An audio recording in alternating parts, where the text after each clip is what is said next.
Pour qu'elle soit facilitante, il faut que l'éducation thérapeutique prenne conscience, comme toute intervention de santé, qu'elle peut contribuer à aggraver les inégalités sociales de santé.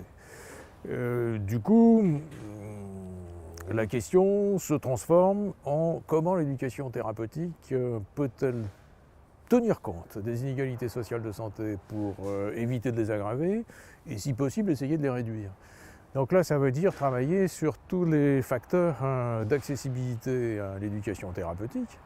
Alors c'est des facteurs individuels, mais c'est aussi, et peut-être surtout, prendre en compte les déterminants de santé, c'est-à-dire ce qui fait que tout un chacun est plus ou moins en situation de s'approprier des connaissances, mais surtout de les transformer en action dans son contexte de vie. Et le contexte de vie est profondément inégal, et si le TP ne tient pas compte de cette capacité des gens, et donc de travailler avec les gens à la façon de mettre à profit des apprentissages dans le contexte de vie et de travail, eh bien, nous allons participer de l'aggravation des inégalités.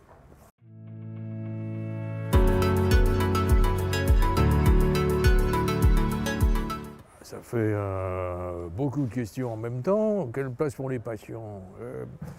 Je fais partie de ceux qui pensent, mais la littérature scientifique le dit amplement, qu'on n'améliore pas la santé des gens sans leur participation, sans la prise en compte de leur expérience, parce que vivre avec une maladie, c'est un vrai travail, et que tous les professionnels n'ont pas expérimenté. Donc c'est savoir qu'il faut croiser, qu'il faut partager. Et si on revient à la question des inégalités sociales, justement, essayer d'aller chercher ces personnes plus particulièrement en difficulté et leur permettre de valoriser pour elles-mêmes et pour les autres ces savoirs de la vie avec la maladie dans des conditions de santé pas aussi favorables qu'on pourrait le souhaiter. Le rôle d'un pôle il est évidemment éminent puisque je m'exprime grâce au pôle,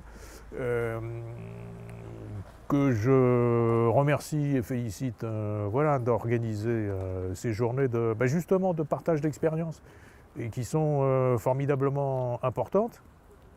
Et le pôle fait de la formation, le pôle met en pratique plusieurs des recettes que la littérature enseigne dans la lutte contre les inégalités sociales. C'est-à-dire que le pôle a une structure pluridisciplinaire et il travaille de manière plurisectorielle. Le pôle pratique l'aller vers et il va chercher des structures qui vont au-devant des personnes et qui ne restent pas sur leur chaise. Donc le pôle a un savoir-faire en éducation thérapeutique, mais je dirais plus généralement dans le domaine de l'accompagnement des patients.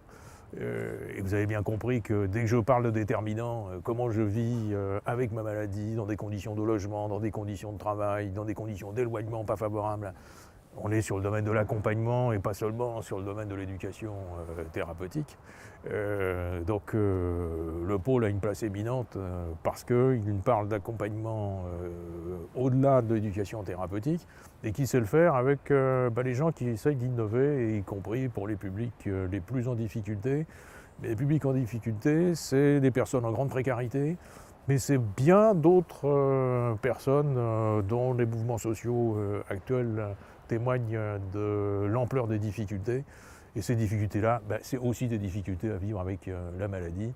Et si on n'en tient pas compte, encore une fois, on risque d'aggraver les inégalités. C'est évidemment pas ce que fait le pôle, puisqu'il y prête une grande attention, mais c'est une attention de tous les instants et c'est un savoir-faire qui n'est pas encore suffisamment partagé, et donc c'est un des boulots du pôle.